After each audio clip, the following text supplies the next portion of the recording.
Evening. तो आज हम आए हैं खुराना हॉस्पिटल।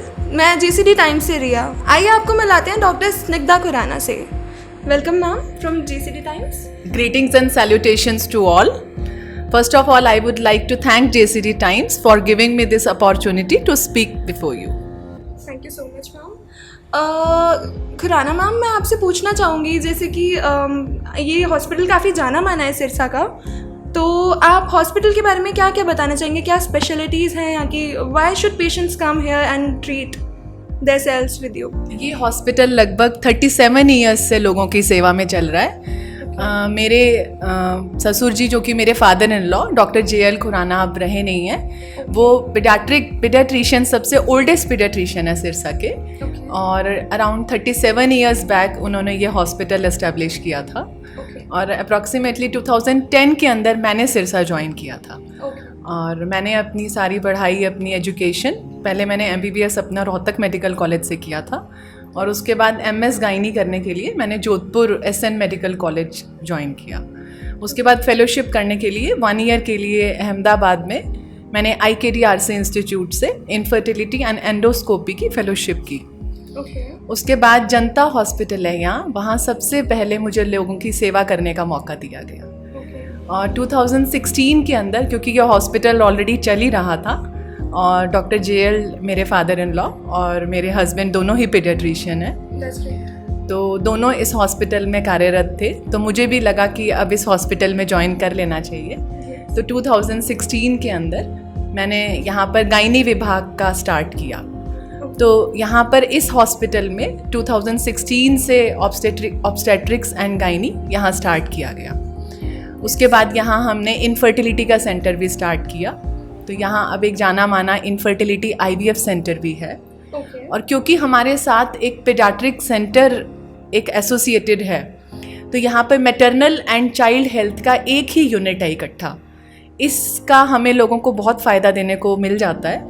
क्योंकि इनफर्टाइल पेशेंट्स में जब प्रेगनेंसीज होती हैं तो ट्विन्स, ट्रिपलेट्स भी देखने को मिलते हैं। और अक्सर उन पेशेंट्स के अंदर कोई ना कोई प्रॉब्लम्स होती हैं, तो प्री मैच्योर बेबीज़ भी बहुत आ जाते हैं। तो इस वजह से हम अपनी नर्सरी का बहुत फ़ायदा उठा पाते हैं और लोगों को भी बहुत हेल्प मिलती है।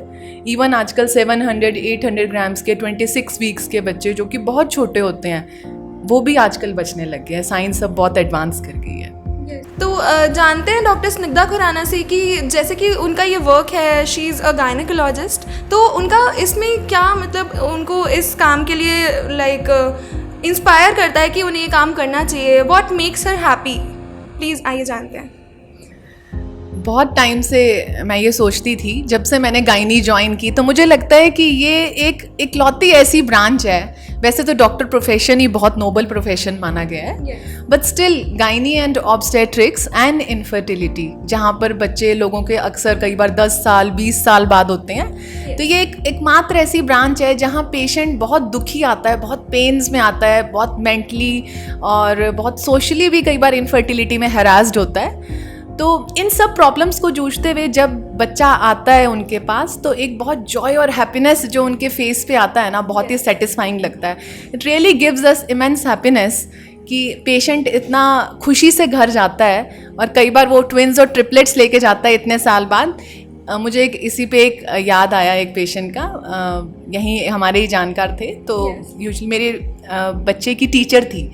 तो अक्सर जब हम उनको मदर्स डे पे, या कभी वो हमें स्कूल में बुलाया करते थे, अक्सर स्कूल्स में फंक्शंस होते हैं जब मदर्स डे पे पेरेंट्स को इनवाइट किया जाता है, तो शी यूज़ टू क्राई कि मैम, वो मेरे बच्चे की टीचर थी, तो शी यूज़ टू क्राई कि मैम मेरे पास बच्चा नहीं है। और एवरी मदर्स डे पे ना शी यूज़ टू मिस कि मैम मेरा भी काश बेबी होता और मैं भी एंजॉय कर पाती मदर्स डे। तो this mother's day she thanked me कि मैम आज मेरे पास भी ऐसा मौका आया कि मैं भी मदर्स डे एंजॉय कर पा रही हूँ। तो ये एक वर्क सेटिस्फैक्शन, एक sense of thankfulness to God लगती है कि हमें ये मौका दिया गया कि हम सोसाइटी में उन लोगों के फेस पे हैप्पीनेस ला पा रहे हैं जो शायद बहुत दुखी। तो आइए हम उनसे जानते हैं कि इनफर्टिलिटी का बेसिकली क्या मीनिंग है, उनसे डिस्क्रिप्शन लेते हैं इस चीज़ की। Please ma'am. इनफर्टिलिटी या बांझता, हम ये एक ऐसी प्रॉब्लम है जो विद टाइम, विद स्ट्रेस आजकल लोगों में, कपल्स में बढ़ती हुई दिख रही है। हम इनफर्टिलिटी किसे कहते हैं? लगभग जब एक कपल 1 साल से एक साथ रह रहा होता है और उसके बावजूद भी उनका बच्चा नहीं हो रहा होता तो उसको हम इनफर्टाइल कपल बोलते हैं। 6 महीने या साल के बाद अगर वो कोई भी कॉन्ट्रासेप्टिव मेजर्स नहीं यूज़ कर रहे हैं और प्रेगनेंसी नहीं हो पा रही है तो हमें उनका प्रेगनेंसी का इवैल्यूएशन स्टार्ट कर देना चाहिए, राइट। इसमें वैलिड रीजंस होते हैं। सबसे पहले हमें उनकी मेडिकल हिस्ट्रीज ले लेनी चाहिए। कई बार एज भी आजकल जैसे पेशेंट्स लेट मैरिजेस कर रहे हैं, सब लोग अपने अपने करियर के अंदर बिजी हैं और मैरिजेस आजकल पेशेंट्स नहीं, आजकल लोग जल्दी नहीं कर पा रहे हैं, तो कपल्स के अंदर इनफर्टिलिटी बढ़ती जा रही है, राइट। तो टाइमली इवैल्यूएट करना उन्हें बहुत ज़रूरी हो जाता है, क्योंकि विद एज मतलब नेचुरल ओव्यूलेशन की कैपेसिटी फीमेल्स की कम हो जाती है और वैसे भी medical disorders with advancing as females में बढ़ जाते हैं। तो इसीलिए टाइमली मैरिजेस करना, टाइमली प्लान करना बेबीज़ बड़ा ही इम्पॉर्टेंट है। और सबसे ज़्यादा इम्पॉर्टेंट है कि हम कोई भी बिना वहम करे, बिना, आजकल एक टैबू भी बहुत बनाया हुआ है लोगों ने कि जल्दी से डॉक्टर को कंसल्ट नहीं करते, वेट करते रहते हैं। ऐसा नहीं करना चाहिए। अगर लग रहा है कि जल्दी नहीं प्लान हो रहा तो पेशेंट्स को टाइमली डॉक्टर को कंसल्ट कर लेना चाहिए। ओके। तो दर्शकों, आइए जानते हैं मैम से कि बेसिकली जो आजकल टाइम चल रहा है कोविड का, तो इसमें मैम क्या बोलना चाहेंगी प्रेग्नेंट लेडीज़ के लिए कि उन्हें कैसे केयर करना चाहिए, and for the other people also who is like aged और हु इज़ चिल्ड्रन। तो प्लीज़ आइए जानते हैं मैम से। कोविड टाइम्स में वैसे तो सभी को ही ध्यान रखना चाहिए। कोविड वैक्सीनेशन आजकल रेकमेंडेड है। एज सून एज पॉसिबल जितने सब लोगों को कोविड वैक्सीनेशन करवा लेना चाहिए।